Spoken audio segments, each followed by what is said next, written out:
You know the feeling, right? You're on the best vacation of your life and poof, it's over in what feels like a blink. But then you're doing a plank, and every single second feels like a year. It's not just you. This is a universal thing, a quirk in how our brains are wired. The real clock on the wall takes along just fine, but our personal clock, it's constantly getting stretched and squeezed. So what on earth is going on in there? Well, there's a word for this: chronoception. It's your brain's very own personal sense of time. The ancient Greeks were really onto something here. They had two words for time. Chronos was the steady, objective tick-tock of the universe. But Kairos? Kairos was the experience of time. All right, so let's pull back the curtain and look at some of the wild illusions our brain is constantly running. And these aren't bugs or mistakes, they're actually features that show just how incredibly strange our perception of reality really is. Okay, think about this for a second. Have you ever looked at an old school analog clock, with a sweeping second hand, and for just a split second, it looks like it's frozen? It just hangs there for a moment before it starts moving again? You're not imagining it. That's a classic trick your brain is playing on you. It's called chronostasis, or the stopped clock illusion. So when your eyes flick from one spot to another, that quick movement is called a saccade. Your brain does something amazing. It actually edits out the blurry motion so your vision feels smooth and stable. To cover up that little time gap, it takes the very first thing you see when your eyes land, the second hand, and retroactively stretches that image backward to fill the blank. The result?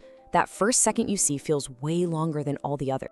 And that leads to another wild mind trick, the Kappa effect. Picture two drives. They both take exactly 10 minutes. Journey A is just a quick trip down the street. Journey B takes you all the way across town. Which one feels longer? Almost everyone says Journey B, the one that covered more ground. Even though the clock says they're identical, our brain insists the longer journey took more time. Our sense of time is literally warped by the amount of space we move through. How weird is that? But it's not just outside stuff like distance that messes with our perception. Our brain has this internal control panel, full of little dials that are constantly speeding up and slowing down our personal sense of time. So what are these dials? Turns out, a whole lot of things. Intense emotions are a big one. Think about a car accident or a moment of pure awe. Time can feel like it's grinding to a halt. Your age, your body temperature, even a cup of coffee can tweak that internal clock. And remember that treadmill? Yeah, motivation and focus are huge. When you're absorbed in something, time flies. But maybe the biggest dial of all is the one that controls novelty versus routine. This brings us to that question everyone asks. Why does time seem to speed up as we get older? Well, one of the big theories comes down to simple proportion.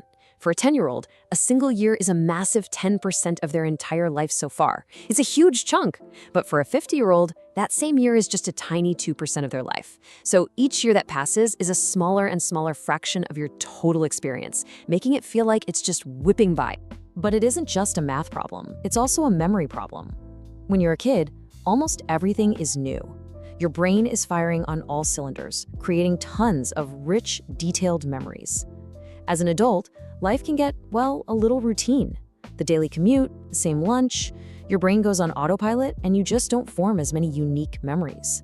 So when you look back, whole weeks can just blur together into one compressed memory.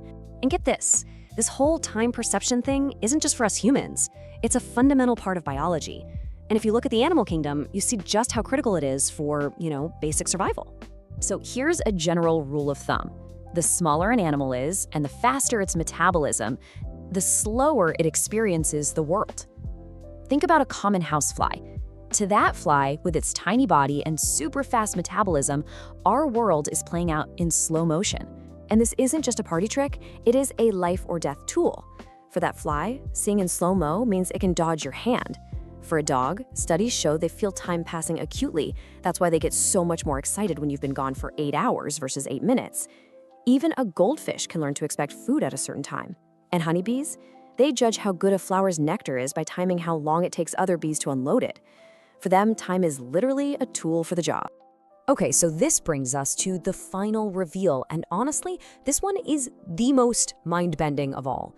So far, we've talked about how your brain constructs your sense of time, but here's the kicker.